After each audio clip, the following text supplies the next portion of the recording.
Friday Night Blitz is sponsored by your local Fairway food store.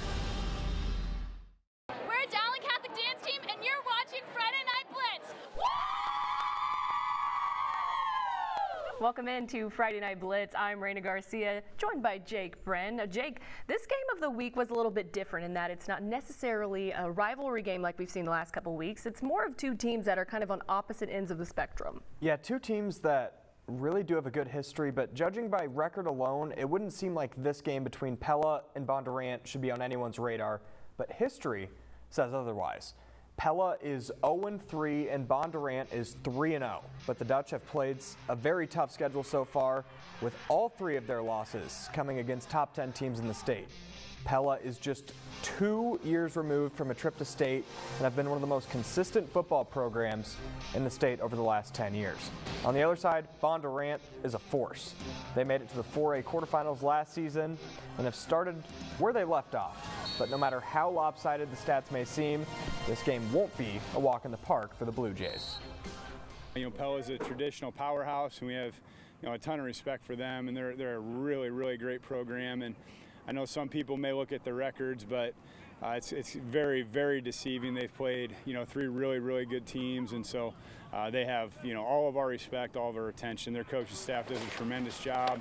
Last game was really promising in how we performed. We really elevated from the last few weeks, and I think the rest of the season will go really well. Pella's going to be a super hungry team, and they're going to do everything they can to beat a team like us, and there's no doubt we're going to have to bring our A game, so I'm really excited to go out and prove it. I'm sure they got high hopes for this year and certainly got visions for even bigger and better things this year, and they're certainly a fast, physical football team with some really good football players. And so the reality is we got to approach it. We just got to find a way to try and match that level of play. Pella at home looking to take down the Blue Jays and make things right. First quarter, Pella looking to drive. They got the ensuing kickoff, but Bobush under pressure throws, and it is intercepted by Titus Cram. What a catch from the running back. He doesn't even play defense as his main position. Now Cram on the other end takes the handoff, and he goes in and spins for 6. Look at that sweet move. Jays go up 7-0. Still in the first quarter. Luke Hardman now at quarterback for the Dutch throws to Trey Van Howen, and he makes the grab. Incredible. He runs in for the touchdown. Dutch tie it at 7. Second quarter now. Caleb Moore of Bondurant takes the handoff inside. He goes to the 5, to the 1, but Carson Leathers makes the hustle play and forces a fumble at the 1, recovered by Pella in the end zone. But after a late charge from Bondurant, the Blue Jays win 35-14.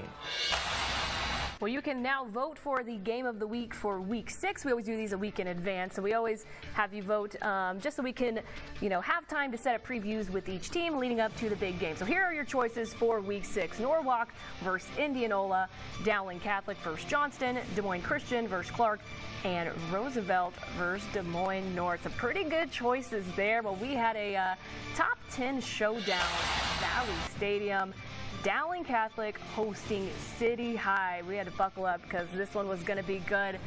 It started off with a bang. Rashad Davis going to get the kickoff return. He's going to get some good blocks there, gets shifty, and then dishes out a vicious stiff arm, and he is off to the races. It seems like no one's going to catch him, but they do catch up to him and take him down. That's 75 yards on the first play of the game. Talk about setting the tone early. Dowling going to go with the run game here.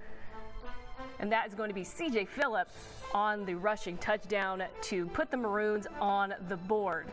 The Maroon defense really just making things tough on City High. A fumbled punt return would set the Little Hawks up deep in Maroon territory, but Jared Rickey made a great play on 3rd down, and they're also going to just shut this down on 4th down here with City High going for it, making it difficult on them throughout this whole game. They're going to go ahead and give it back to the run game here. This one was all Dowling, an impressive win over City High. It's 34-0, the final there. Well, we're going to take a quick time out here on Friday Night Blitz, but on the other side of the break, after grinding out a win over North Polk, the ADM Tigers looking to keep that momentum going tonight against Winterset. We've got those highlights and more right here on Friday Night Blitz.